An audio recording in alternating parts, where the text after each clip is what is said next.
এই দেখো একদম বক্সার জঙ্গলের মধ্যে রেল লাইনের পাশ দিয়ে হেঁটে হেঁটে যাচ্ছে, ওয়াইল্ড হাতি পুরো। হঠাৎ করে দেখা বললো, টাস্কার পুরো বিশাল বড় দাঁত। চল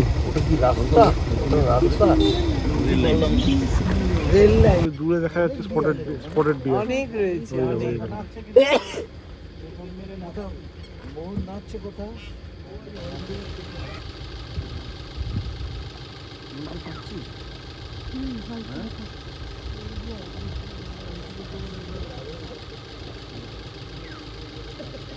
এই তো আমরা রায়গঞ্জ থেকে বেগুন নিয়েছি, বিশাল সাইজের বেগুন, একটা ছেলে একটা মেয়ে, আশা করি বুঝতেই পাচ্ছেন।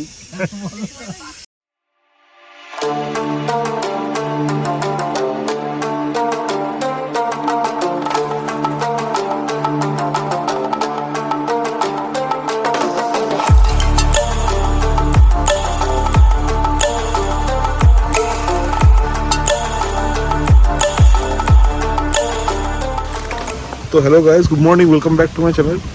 তো আমরা যেটা কালকে দেখালাম বক্সা কাছে জয়ন্তী হিলস রিসোর্টে আছি। তো ওখান থেকে আমরা সকাল সকাল বেরিয়ে পড়ছি, আমাদের সাফারি আছে আজকে। তো আমরা এখন যাচ্ছি রাজা ভাত খাওয়ার উদ্দেশ্যে। তো এই ছিল রিসোর্ট যেটা দেখালাম, দুর্দান্ত রিসোর্ট। একবার পুরো সিনেমাটিক ভিউ দেখে নাও। সকালে লুচি তরকারি ব্রেকফাস্ট ছিল, কিন্তু স্কিপ করে গেলাম কারণ আমাদের টাইম নেই, আমাদের তাড়াতাড়ি সাফারির জন্য যেতে হবে। তো তারপর পরে কোথাও ব্রেকফাস্ট করে নেবো, সেটা তোমাদের দেখাচ্ছি। তো এখন আমরা যাচ্ছি সাফারিতে। আগে ক্লিপটা দেখে নাও রিসোর্টে, তারপরে সোজা চলে যাবো রাজা ভাত খাওয়া।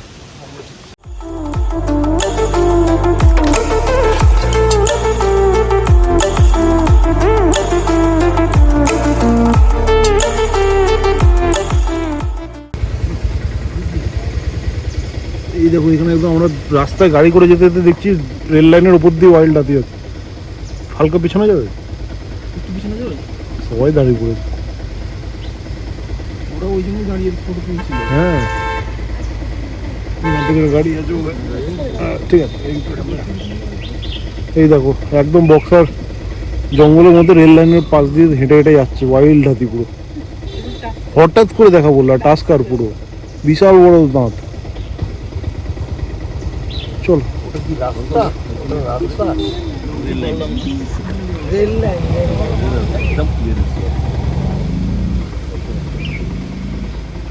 তো চলে এসেছি। এই দিক দিয়ে গেলে আলিপুরদুয়ার সোজা হাসিমারা, আর এইখানে ডান দিয়ে জয়ন্তী। তারপরে একদম বক্সা টাইগার রিজার্ভের সামনে চলে এসেছি। মানে চেকপোস্ট, এটা বেসিক্যালি সামনে হলো রাজাভাত খাওয়া চেকপোস্ট। এখান থেকে 14 কিলোমিটার হলো বক্সার মেন জঙ্গল। কালকে এটা বন্ধ আছে, তো এই হলো বক্সা টাইগার রিজার্ভের এন্ট্রি পয়েন্ট। তো আমরা একদম এখানে চলে এসেছি। এখান থেকে আমাদের সাফারি শুরু হওয়ার কথা। আমাদের যার সাথে কথা হয়েছে, যিনি সাফারি করাবেন বলেছে, তো তিনি এখানে আসবেন। সে এখন একটু আগে ফোন করে বললাম জঙ্গল দিয়ে আসছি, তো নেটওয়ার্ক পাবে না, তো তার জন্য আমরা ওয়েট করছি। সে আসলে তারপরে জানতে পারবো যে এখান দিয়ে আমরাই এগোবো নাকি সে গাড়িতে করে নিয়ে যাবে। এখানে পুরোটা এখন ড্রাইভার ডিপেন্ডেন্ট, মানে তুমি যে গাইডের সাথে কথা বলবে সেই পুরো ব্যবস্থা করবে। নিজেরা লাইন দিয়ে সাফারি করা, অনলাইন বুকিং করা, এগুলো সব বন্ধ হয়ে গেছে। তো এই হলো Buxa tiger reserve entry point. তো দেখি কি করা যায়। আর তো এই যে এসে গেছে আমাদের গাড়ি, জঙ্গল সাফারি। পুরো দেখো গাড়িটা কি সুন্দর, এই একদম এই গাড়িটা করে আমরা যাবো বক্সায়। আমাদের গাড়ি এখানেই থাকলো, বক্সা জয়ন্তী যাচ্ছি। এবার আমরা সবাই নামছি, এখানে উঠবো। গাড়িটা দুর্দান্ত, হেভি হেভি। দেখা যাক যে কি সাইটিং হয়, তার মজা।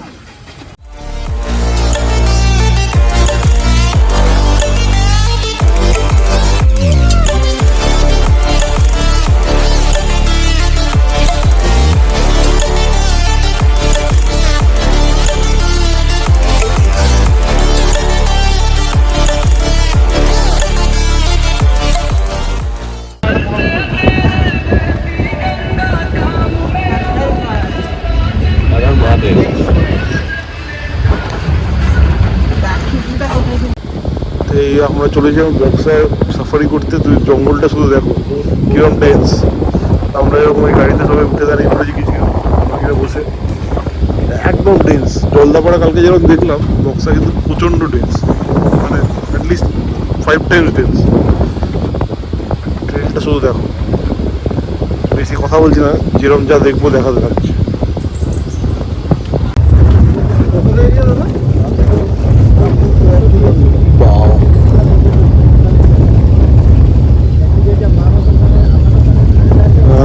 সাথে কানেক্টেড।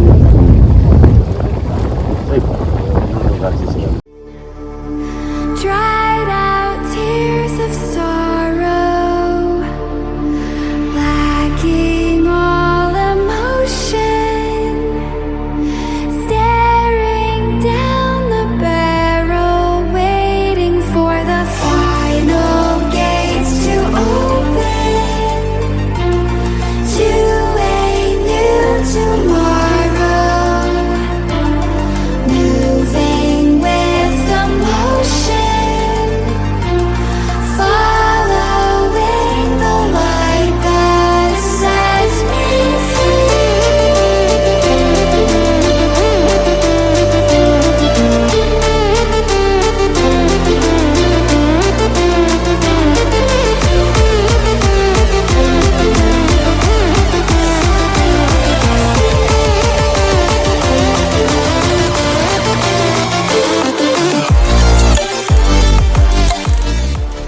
উপরে উপরে উপরে খাইছিল আর উপরে চলে যাচ্ছে ওই এই গাছটা পিছনে ওই যে উপরে গাছটার উপরে বসে আছে। ওদিকে জল লাগাও কি দেখি ভালো ভালো উঠতে পারে। হ্যাঁ ফাটাফাট উঠে যাচ্ছে দেখো। থাকার জায়গা আছে সব কিছু।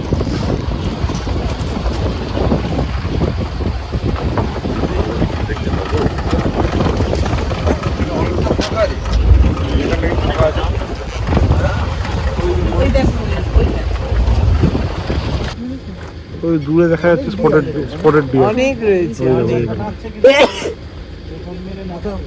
মোহন নাচছে কোথাও?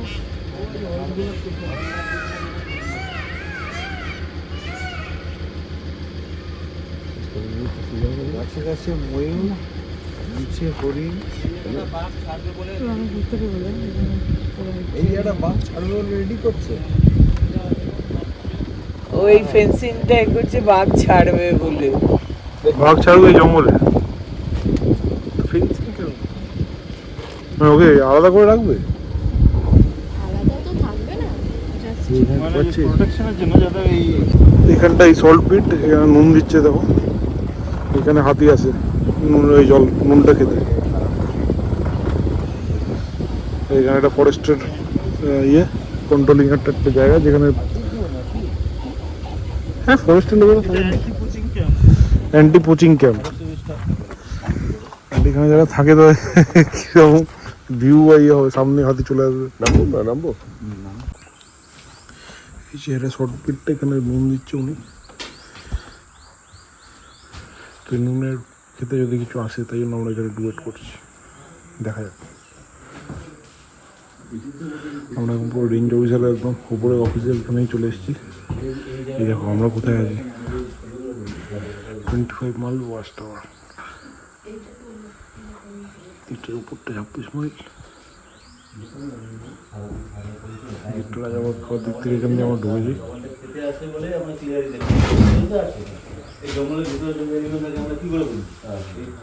এবারে পুরো বক্তা ফরেস্টের পুরোটা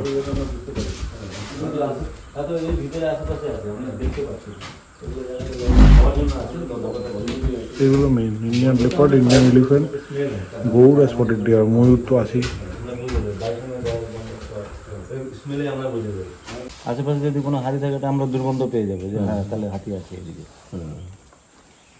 বুঝতে পারি। তাহলে আমরা তো এসে এসে অভ্যস্ত তো গন্ধগুলো বুঝবো।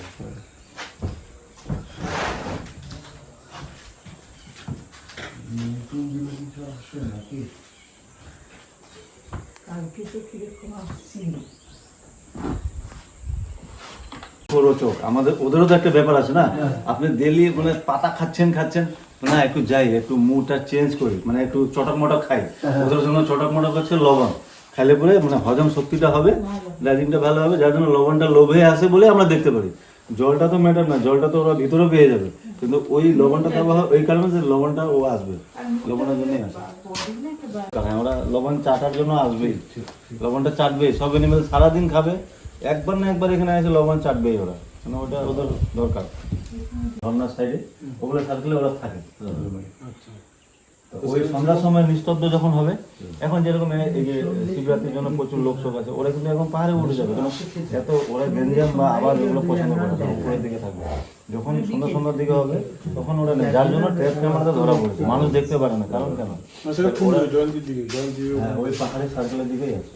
কারণ ওরা ওইভাবেই নামে, যখন দেখবেন পুরো ঠান্ডা পড়ে তখন ওই ভুটান থেকে নেমে আসে, হয়তো একবার চক্কর দিল, এই পুরো জঙ্গলটা চক্কর দিল, তো পরিবেশ দেখে বাস্তুতন্ত্র দেখে আবার ও পাহাড়ের দিকে চলে যাবে, মানে ঘুরে চলে যাবে। ওইটাই দেখা ওই ক্যামেরাতে তখন উঠে যায় ছবি।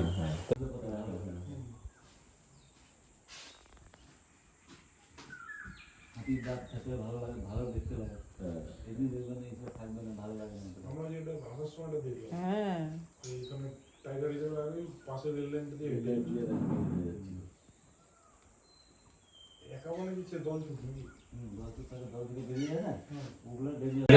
মন্দির থেকে আমরা এখন ঢুকে এই রাস্তা ধরে এরকম গিয়ে গিয়ে এই সোজা রাস্তা এসে যেখানে ময়ূর দেখলাম, দেখে এইদিকে একটু গেলাম, যেখানে একদল হরিণ দেখলাম, এই হরিণ গিয়ে ব্যাক আসলাম।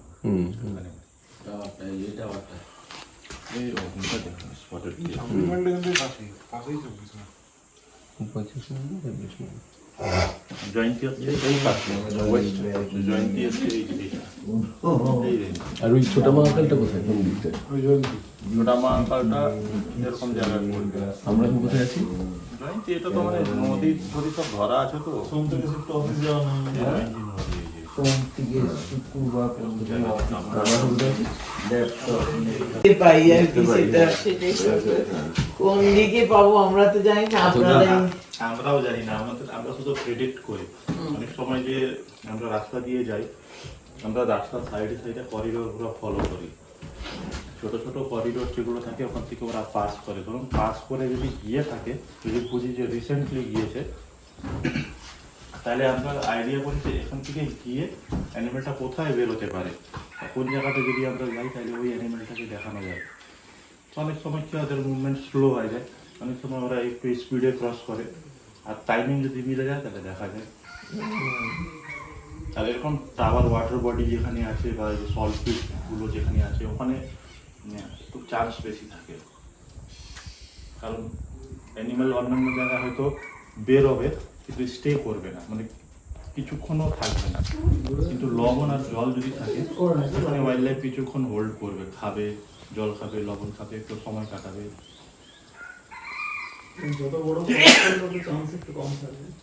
তো আমরা এটা এসেছিলাম অ্যান্টি পোচিং ক্যাম্প হাতি টাওয়ার, ওয়েস্ট রাজাবাদ পাওয়ার রেঞ্জ। সিঁড়ি দিয়ে সুন্দর দেখো, এইখানটা আমাদের গাড়িটা। এখানে যারা থাকে মানে ফরেস্ট অফিসার ছাড়া কেউ থাকে না অবভিয়াসলি, আর এই আমাদের মতো টুরিস্টের সাফারি করতে আসে, তাদের জন্য কিন্তু এখানে সলপিলটা একদম সামনেই, মানে বসে বসে কিন্তু অনেক রকম জন্তু জানোয়ার দেখতে পাবে।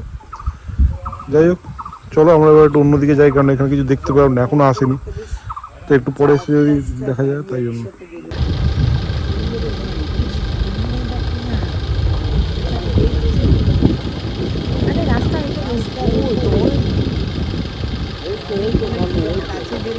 কোনটা বার করে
চলেছি নেক্সট পয়েন্টের দিকে।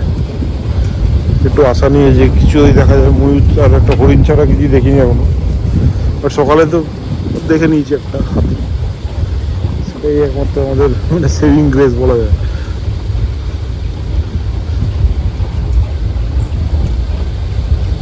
রাস্তাটা দেখো, এই জঙ্গলটা পুরো প্রপার ডেন্স জঙ্গল। এই দেখো সাইড দিয়ে সাইড দিয়ে কোথায় চলে যাচ্ছে, মানে দেখার চান্সটা কম বিকজ অফ দ্য ডেন্সিটি, প্রচণ্ড ডেন্স এটা। এই দেখো কোথায় চলে যাচ্ছে, এই আমরা ঢুকছি দেখো কোন দিকে,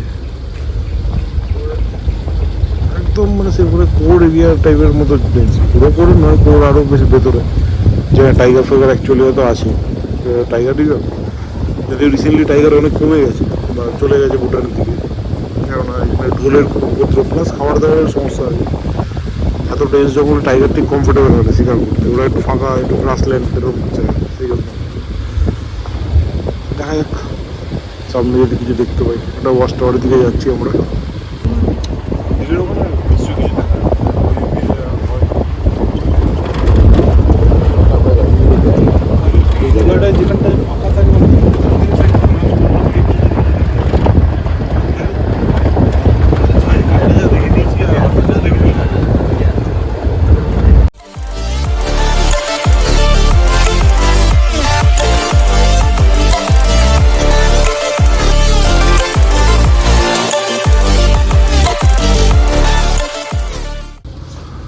এখানটা 3টে স্পটের ডিয়ার দাঁড়িয়ে আছে, এই একদম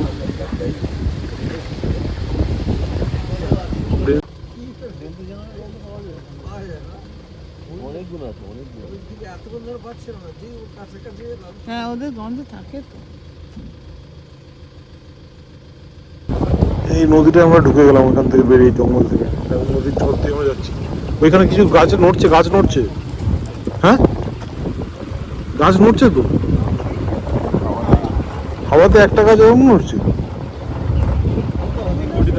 হ্যাঁ তাই তো বলছি।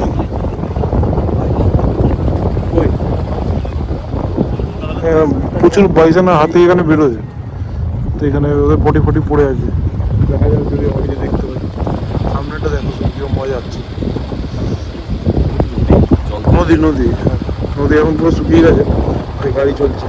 এটাই জয়ন্তী নদী নাকি? না না, কি এটা বললো না, এটা কি জয়ন্তী? ময়ূর সামনে আমার। সামনে ময়ূর গাছ আবার। এটা হলো ডিমা নদী, ডিমা নদী শুকিয়ে গেছে, সামনে সামনে দেখো ময়ূর, জোড়া চোরা ময়ূর আছে।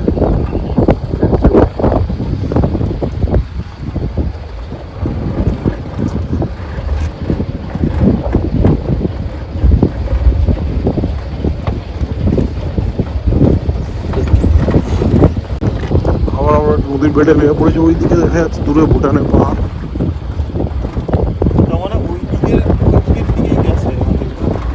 ওটাই ট্র্যাক করার চেষ্টা করছি যে হাতিটা কোন দিকে গেছে, হাতির পটি দেখে থেকে যদি হাতিটাকে দেখা যায় পিছনে গিয়ে। এটা লাস্ট কিছুটা থাকে আর কি, বৃষ্টি হয় অনেক, তো যার জন্য কি হয় গাছপালা দেখতে পাই। এই ওইখানে কি ঘুরছে ওখানে, ওই দূরে কয়েকটা জন্তু তো যাচ্ছে শিওর।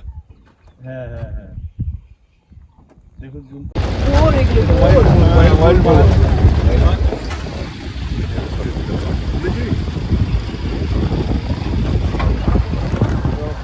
ওয়ালপিট আছে কিন্তু কোনো জন্তু নেই। আজকে মনে হচ্ছে আমাদের একটু কপালটা খারাপ হয়ে গেছে, বলবো হাতিটা দেখা হয়ে গেছে।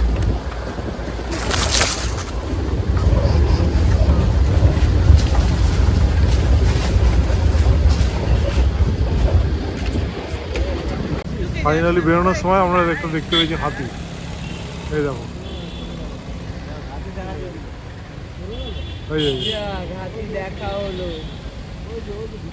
ওই তো দেখতে পেলাম এখান দিয়ে এদিকে এসছে। দেখতে পাচ্ছ যে মুভমেন্ট হচ্ছে ওইটাই। আমরা এত ঘুরে এসে মেন রোডে এসে হাতি দেখি।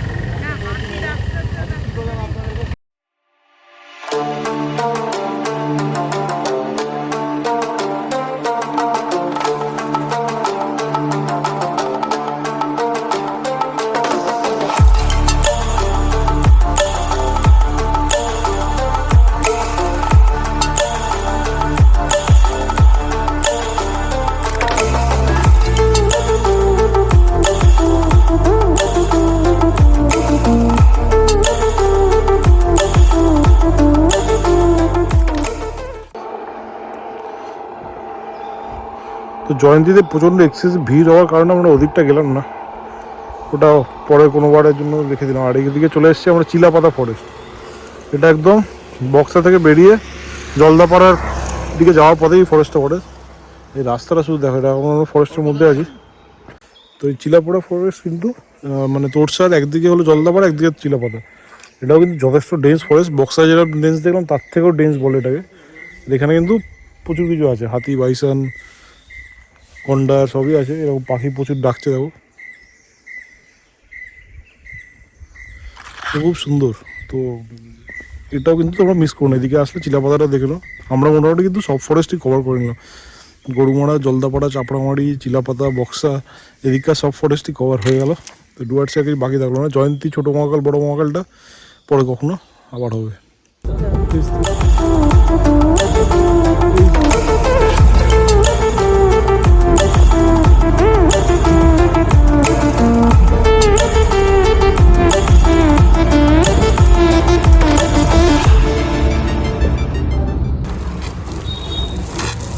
তো আমাদের এখন গাড়ির ধোয়া চলছে, এমন রাস্তা দিয়ে এসেছি আজকে পুরো, এটা পেয়ে খুব খুশি। হ্যাঁ পুরো গাড়িটা চকচক করছে। এই গাড়ি কিন্তু পুরো আমাদের ট্রিপ করিয়েছে, নতুন গাড়ি, বিশাল সার্ভিস দিয়ে। যেসব রাস্তায় আমরা গেছি, অফরোড, পাহাড়, পুরো জঙ্গল, সব জায়গায় ঘুরে এসছে গাড়িটা। তো প্রচুর ধুলো হয়ে গেছিলো, কারণ একটা রাস্তা খুব বাজে ছিল, NH-17টা রাস্তাই ছিল না বেসিক্যালি, পুরোটাই মানে একদম কাজ চলছে।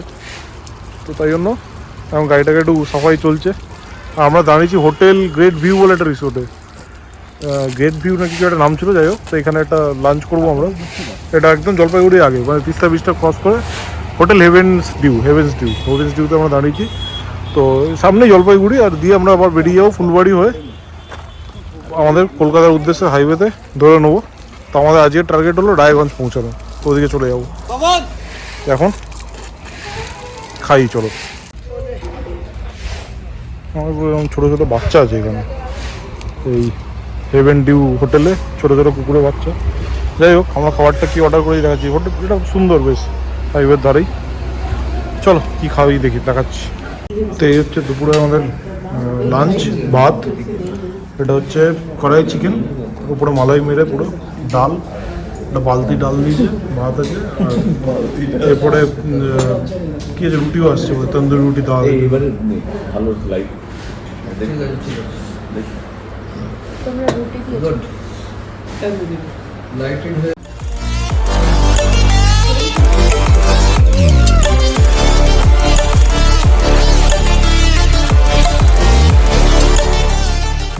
কেমন লাগলো খাওয়াটা? ভাত, ডালটা আর আলুর যে তরকারিটা, ওটা বেস্ট ছিল। এখন একটু হালকা খেতেই ভালো লাগছিল, যদিও আমরা একটু চিকেন নিয়েছিলাম। ভাতটা কিন্তু একটু ছোটো ছোটো ভাত ছিল, বেশ অন্যরকম, আর বেশ ভালো লাগলো খেয়ে, আরাম লাগলো। আমরা এই কদিন ধরে তো খেয়েই যাচ্ছি, খাওয়ার ট্রিপটাও আমাদের সাকসেসফুল। ঘোরা, খাওয়া, থাকা সব কিছুই, থাকা, খাওয়া, প্রত্যেকটা জিনিস জাস্ট পুরো একদম ট্রিপে কমপ্লিট। আমাদের অনেক সাইটিংও হয়েছে, ভালো ভালো সাইটিং হয়েছে। তো ভিডিওতে তোমরা দেখছোই যে কী আমরা সাইটিং করেছি। একদম অল্প ঝোপঝাড় থেকে গেছে, বাট যেটুকুনি গেছে জাস্ট লাখের চোখ করে আমরা পেয়েছি। আমরা খালি লেপারটা পাইনি, বাট বাকি লেপারটা জেনারেলি মানে খুবই রেয়ার সাইটিং হয়। লেপারটা দেখা হতো ইজি না, বাট বাকি সব কিছু ঠিকঠাক ছিল। আর এই যে আমরা এই গাড়িটা করেই যে এলাম, এটা কিন্তু অনেক কিছু একটা জিনিস শেখার আছে কি, নিজেদের গাড়ি নিয়ে আসলে সেটা খুব ইকোনমিক্যাল হয়, অনেক মানে ফ্লেক্সিবল হয়। মানে যেখানে তুমি যাওয়ার প্ল্যান করছো, যেখানে ইচ্ছা দাঁড়াতে পারছো, কোথাও যাওয়ার প্ল্যান থাকলে সেখানে তুমি যেতে পারো, সেইগুলো অনেকটাই ফ্লেক্সিবল হয়। যেমন চিলাপাতার আজকে যেমন আমরা এলাম, ওটা কিন্তু প্ল্যানে ছিল না, কিন্তু হঠাৎ করে আমার প্ল্যান চেঞ্জ করে ওখানে চলে এলাম। আর যেহেতু এটা এসইউভি গাড়ি, তো অনেকটাই আমাদের সাথ দিয়েছে, অনেকটাই সাথ দিয়ে এসইউভি গাড়ি। তো কেননা এই অফ রোডগুলো সিডানে গেলেও একটু অসুবিধাই হবে, সিডান দিয়ে একদমই হবে না। তো এসইউভিতে এগুলো খুবই সুবিধা হবে। তো আর দাঁড়াবো না, এরপর সোজা চলে যাবো আমরা রায়গঞ্জ। নেক্সট হল্ট হলো রায়গঞ্জে, ওখানে একটা ওয়েস্ট বেঙ্গল গভর্নমেন্টের রিসোর্ট, যেটা খুব ভালো হয়। ওয়েস্ট বেঙ্গল গভর্নমেন্টের রিসোর্ট জেনারেলি খুব ভালো হয়, আর এটা একটা ফরেস্টের মধ্যে, একটা বার্ড স্যাংচুয়ারির মধ্যে। তো আশা করি ওটাও ভালো লাগবে। তো চলো একবার রায়গঞ্জে গিয়ে দেখা হবে। Stranded in the open, dried out tears of sorrow, lacking all emotion,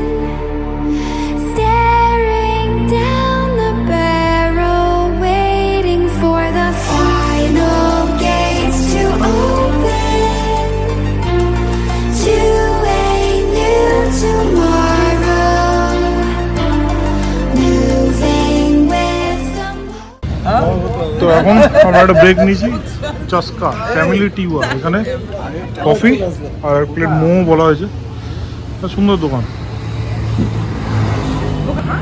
এটা ইসলামপুরের কাছে এই দোকানটা একদম। আমরা কাছাকাছি চলে এসেছি।